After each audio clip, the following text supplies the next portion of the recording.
Selamat datang di channel Simar Imam. Sembari mendengarkan tinggalkan like dan komentarnya bosku. Jangan lupa pasang headset kalian. Siapkan kopi dan camilan. Lupakan kenangan tentang mantan. Mari kita dengarkan sambil rebahan. Kembalinya Sang Raja. Bab 161. Apa yang kalian para wanita kenakan membuatmu tersipu? Alasan utamanya adalah pria dewasa sepertimu ada di sini. Su Chen tersenyum dan menganggap pemandangan di depannya sangat menarik. Dulu, ketika saya pergi ke bagian pakaian dalam, wanita selalu murah hati dan pria merasa malu. Kali ini bagus, saya tidak melakukan apa-apa, dan itu membuat Lin Ruohan malu. Merobek. Saat Lin Ruohan menundukkan kepalanya dan berjalan ke depan, dia tiba-tiba mendengar suara robekan, diikuti oleh teriakan Lin Ruohan. Karena saya tidak memperhatikan saat berjalan tadi, ada potongan pada gaun bermotif bunga yang panjangnya sekitar 10 cm itu menjulang, dan bahkan kulit putih di bawahnya pun terlihat. Melihat ini, Su Chen bergegas mendekat dan berdiri di depan Lin Ruohan. Apakah kamu terluka? Tidak terluka, tapi roknya robek. Bagaimana jika ada yang melihat ini? Memalukan dan dititipkan ke rumah nenek. Lin Ruohan menggembungkan pipinya dan berkata, pasti lebih memalukan lagi jika orang sebesar itu keluar dengan mengenakan pakaian dalam Pikachu. Ketika Su Chen mengatakan ini, Lin Ruohan segera menyadari bahwa tempat robeknya rok itu hanya di bagian pinggang dan perut, sehingga sebagian kecil tepi celana dalamnya juga terlihat, yang semuanya dilihat oleh Su Chen. Kamu tahu cara menertawakanku setiap hari. Aku sudah memakai ini sejak aku masih kecil. Sepertinya kamu belum pernah melihatnya sebelumnya. Lin Ruohan memutar matanya ke arah Su Chen dan berkata. Lin Ruohan benar-benar tidak mengerti apa yang terjadi padanya ketika dia masih kecil. Kenapa kamu selalu berlari di depannya dengan memakai celana pendek? Kenapa kamu tidak punya rasa malu lagi? Kak Chen, ayo cepat pergi. Ada toko gift di depan. Aku harus membeli rok untuk keadaan darurat. Lin Ruohan memegangi pinggangnya sambil berjalan menuju toko di depan. Ayo pergi. Saat keduanya hendak pergi, dua sosok tiba-tiba mengikuti dari belakang. Su Chen. Memang benar kami bertemu dengannya di jalan sempit, dan kami benar-benar bertemu dengannya di sini. Orang yang muncul tidak lain adalah Bai Jingchu, yang baru saja diberi pelajaran oleh Su Chen. Kamu masih mengenalnya. Tuan Li, pria bernama Su Chen itu yang baru saja menindas saya. Anda harus membela saya. Bai Jingchu meraih lengan pria di sebelahnya dan terus mengusap payudaranya, tanpa terlihat sombong atau mendominasi sama sekali. Dan pria yang Bai Jingchu panggil Tuan Muda Li tidak lain adalah Li Dian, yang telah diberi pelajaran oleh Su Chen sebelumnya. Dilihat dari cara mereka berpakaian, terlihat jelas bahwa mereka baru saja selesai berbelanja di sini. Awalnya, setelah Bai Jingchu mencari bantuan Li Dian, dia berencana membalas dendam dari Su Chen keesokan harinya. Tapi dia tidak menyangka akan bertemu Su Chen di sini, jadi dia tentu tidak akan melewatkan kesempatan ini. Jadi orang yang menindasmu adalah miliknya. Li Dian menyipitkan matanya dan berkata dengan ekspresi dingin. Kebaikan. Bai Jingchu terdengar curiga dan berkata, Tuan Li, mungkinkah ada perselisihan di antara kalian berdua? Ini lebih dari sekedar festival. Li Dian berkata dengan gigi terkatup. Saat saya berada di bar hari itu, saya mempermalukan diri sendiri di depan semua orang. Saat saya balapan di Nanshan beberapa hari yang lalu, saya tidak hanya mempermalukan diri sendiri, tetapi juga menghancurkan 66 juta mobil yang dimodifikasi itu dengan tangan saya sendiri. Coba pikirkan, hati Li Dian berdarah. Sekarang dia memiliki kesempatan seperti itu, dia tentu tidak akan melewatkannya. Bai Jingchu tampak senang saat mendengar kata-kata Li Dian. Karena Li Dian dan Su Chen juga sedang berlibur, tidak perlu mengatakan apa-apa lagi. Dia pasti tidak akan membiarkan Su Chen. Tuan Li, apa yang harus kita lakukan sekarang? Ini adalah tempat umum, dan sepertinya ini bukan tempat yang cocok untuk tindakan terang-terangan. Haha, siapa bilang kamu harus menggunakan kekerasan untuk menghadapinya? Jika kamu melawanku, Li Dian, aku akan membunuhnya dengan ratusan cara. Roknya tergores, dan Lin Ruohan membawa Su Chen dengan cepat ke toko gift tidak jauh di depan. Puan, Nyonya, ada yang bisa saya bantu?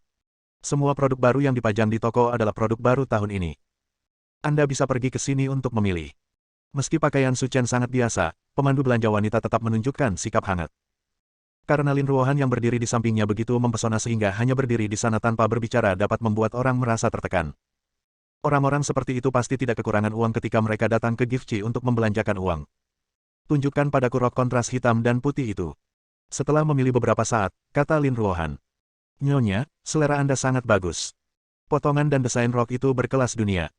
Dengan sosok dan penampilan Anda, pasti akan terlihat sangat cocok untuk Anda. Terima kasih. Setelah melepas roknya, Lin Ruohan masuk ke kamar pas dengan mudah.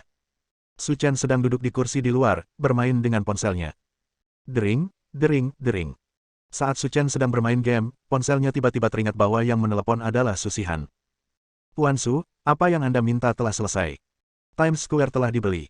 Oke, kerja bagus. Terima kasih, Tuan Su atas pujiannya. Setelah menutup telepon, Lin Ruohan juga keluar dari kamar pas, mengangkat ujung roknya dan berputar di depan Su Chen. Saudara Chen, apakah kelihatannya bagus? Desain warna hitam kontras dengan jelas mengungkapkan aura CEO Lin Ruohan, seperti angsa yang mulia, mandiri dan memabukkan. Cukup bagus. Faktanya, dengan penampilan dan sosok Lin Ruohan, dia tetap bisa tampil seperti merek internasional meski memakai barang-barang warung pinggir jalan seharga 20 yuan. Setelah mendengar pujian Su Chen, Lin Ruohan tersenyum dan memberi isyarat oke dan berkata, "Kalau begitu aku akan membayarnya." Su Chen mengangguk, "Karena aku membeli yang baru, ayo kita singkirkan rok robek ini." "Bisa." Sambil berbicara, Lin Ruohan mengulurkan tangan rampingnya, menyerahkannya kepada Su Chen, dan berkata, "Berikan saya kartu bank Anda dan Anda dapat membelanjakannya hari ini." Su Chen menggelengkan kepalanya tanpa daya dan menyerahkan kartu bank sambil tersenyum. Melihat Lin Ruohan dengan angkuh akan membayar, Su Chen juga tersenyum penuh arti, mengungkapkan cinta yang tak terkatakan. "Berapa harga gaun ini?" "Halo Bu, rok ini model baru tahun ini, harganya 98.600, kata kasir wanita itu. "Geser kartumu dan potong labelnya untukku nanti. Aku akan memakainya dan pergi."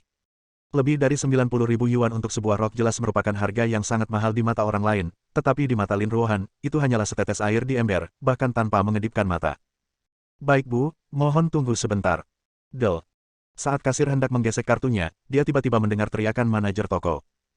Su Chen menoleh tanpa sadar dan menemukan bahwa dia adalah seorang wanita berusia 30-an, berjalan menuju Lin Ruohan. "Manajer toko, ada apa?" tanya kasir ragu. "Saya benar-benar minta maaf. Kami tidak menjual gaun ini lagi. Silakan lepaskan." Bab 162.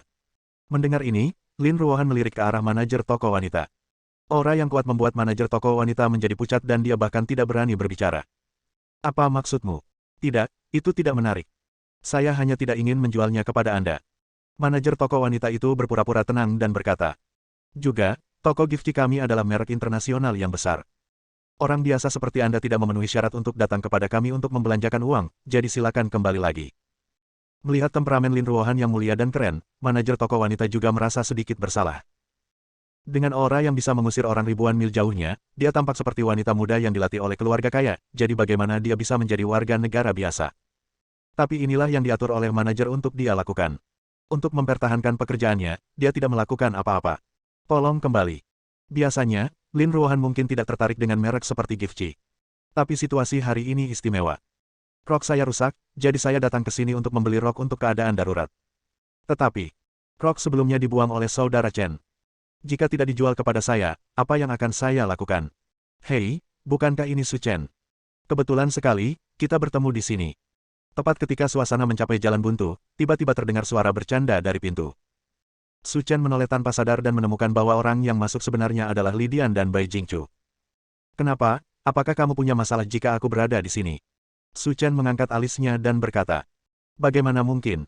Li Dian mengangkat bahu dan berkata, "Times Square ini bukan milikku. Beraninya aku keberatan. Aku baru saja membawa pacarku ke sini untuk membeli pakaian." Melihat Bai Jingchu ke samping, Su Chen tersenyum dan berkata, "Memang benar seekor anjing tidak bisa mengubah kebiasaannya makan kotoran. Aku baru saja memberimu pelajaran, dan sekarang kamu berani menunjukkan wajahmu di hadapanku. Kamu benar-benar tidak ingin hidup atau mati." Karena Li Dian, Bai Jingchu menjadi kaku dan berkata, "Su Chen, aku tahu kamu kuat, dan aku, Bai Jingchu, tidak bisa menyinggung perasaanmu, tetapi jika kami datang ke sini untuk membeli pakaian, apa pengaruhnya terhadapmu? Bagaimana kamu masih bisa menghentikanku membeli pakaian? Itu juga sombong." Melihat keduanya bernyanyi bersama, Su Chen tidak mau repot-repot berbicara dengan mereka. Sebaliknya, dia mengirim pesan ke Su Shihan dan meminta bos di sini untuk menangani masalah tersebut. "Tuan Li, menurut saya rok warna kontras ini terlihat cukup bagus. Belikan untuk saya." Menunjuk ke rok Lin Ruohan, kata Bai Jingchu. "Tidak masalah. Pak, rok ini hari ini edisi terbatas, jadi ini satu-satunya yang ada di toko kami, jadi." Pemandu belanja wanita itu berkata dengan sedikit malu. "Aku tahu hanya ada satu, jadi aku ingin yang ini ada padanya dan biarkan dia melepasnya." Melihat pemandangan di depannya, manajer toko wanita yang berdiri di sampingnya akhirnya mengerti apa yang sedang terjadi. "Beberapa orang di depan saya mungkin mengalami masalah. Jadi pemuda bermargali menemukan manajernya dan mendorongnya untuk tidak menjual pakaian itu kepada wanita ini. Saya ingin membuat mereka terlihat malu." Li Dian mengeluarkan kartu kreditnya dan berkata kepada manajer toko wanita, "Cepatlah, waktuku terbatas, jangan buang waktuku, cepat bungkus rok ini untukku." Menghadapi situasi ini, Lin Ruohan berkata tanpa rasa panik di wajahnya, "Itu hanya rok, itu untukmu." Setelah selesai berbicara, Lin Ruohan berjalan ke pintu toko dan berkata kepada toko channel di seberangnya. Bawakan aku rok ukuran M. Maaf, kami juga tidak menjual apapun kepadamu.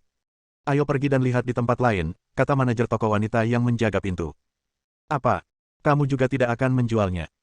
Melihat tingkah laku manajer toko wanita di sana, Su Chen samar-samar merasakan ada yang tidak beres. Akhirnya, matanya kembali tertuju pada Lidian, dan dia akhirnya mengerti apa yang sedang terjadi. Semua ini pasti salahnya. Satu demi satu, Lin Ruohan bertanya ke beberapa toko lain, tetapi jawaban mereka semua sama, tidak ada yang mau menjual pakaian kepadanya. Su Chen, sepertinya karaktermu kurang bagus. Kamu telah masuk daftar hitam pusat perbelanjaan. Tidak ada yang mau menjual pakaian kepadamu, haha. Melihat ekspresi Lidian sebagai penjahat, amarah Lin Ruohan pun meningkat. Kalian tunggu, aku akan mencari manajermu sekarang dan biarkan dia menangani masalah ini. Tidak perlu mencarinya, aku sudah di sini. Begitu Lin Ruohan selesai berbicara, dia melihat seorang pria parubaya dengan perut buncit berjalan dari luar kerumunan dan berkata, mengingat riwayat kredit Anda yang buruk, kami di Times Square tidak akan menjual apapun kepada Anda. Silakan lepaskan pakaian ini di tubuh Anda dan segera keluar dari sini. Anda. Dikelilingi oleh semua orang, suasana hati Lin Ruohan juga berfluktuasi. Dia mampu menghadapi serangan komersial apapun dengan mudah, tetapi untuk sementara dia tidak tahu bagaimana menghadapi metode jahat yang nakal ini. Su Chen, ada apa dengan kalian? Apakah kamu ingin mengambil alih rok ini? Bai Jingchu berkata dengan marah. Hei, beberapa orang, aku benar-benar tidak tahu apa yang mereka pikirkan. Mereka tidak menjual pakaianmu lagi, tapi mereka masih tinggal di sini. Jika itu aku pasti sudah lama terbunuh. Saudara Chen, apa yang harus kita lakukan sekarang? Lin Ruohan berjalan ke arah Su Chen dan berbisik. Takut pada sesuatu. Setelah mengatakan itu, Su Chen tertawa dengan tenang dan berkata, kalau tidak salah, baju yang kamu kenakan semuanya baru saja dibeli di sini. Benar, kami berdua membeli pakaian kami di sini. Lidian berkata dengan genit. Tapi status kita luar biasa. Kita anggota Diamond di sini. Mereka tidak hanya akan menjual pakaian kepada kita, tapi mereka juga akan memberi kita diskon. Kenapa? Kita iri. Haha. Oh, Tuan Li, Anda benar-benar pandai bercanda. Dengan kekayaan dan kemampuan Anda, mereka tidak akan iri padamu. Bai Jingchu berkata dengan suara yang kejam. Jika itu masalahnya, maka menurutku kamulah yang seharusnya melepas pakaianmu dan keluar. Mendengar kata-kata Su Chen, semua orang yang berdiri di sekitarnya tercengang, tidak mengerti apa yang dia maksud. Mengapa Anda harus menyuruh orang melepas pakaiannya dan keluar? Logika macam apa ini? Lidian tercengang dan berkata, Su Chen, apakah kamu sakit jiwa? Aku sudah membayar pakaian ini, kenapa kamu harus melepasnya? Karena pusat perbelanjaan ini telah saya beli, dan setiap tanaman dan pohon di dalamnya adalah milik saya. Sekarang saya tidak ingin menjual pakaian saya kepada Anda, jadi tolong lepaskan. Mendesis. Mendengar kata-kata Su Chen, semua orang yang berdiri di sekitar menarik napas. Apakah aku mendengarnya dengan benar? Orang ini sebenarnya mengatakan dia membeli Times Square. Mengingat besarnya Times Square, setidaknya dibutuhkan biaya 1 miliar untuk membelinya. Ini seperti bertemu orang kaya. Setelah tertegun beberapa saat, Lidian bertanya kepada pengelola mal. Fat Wang, apakah kamu menjual Times Square kepada orang lain? Bersambung.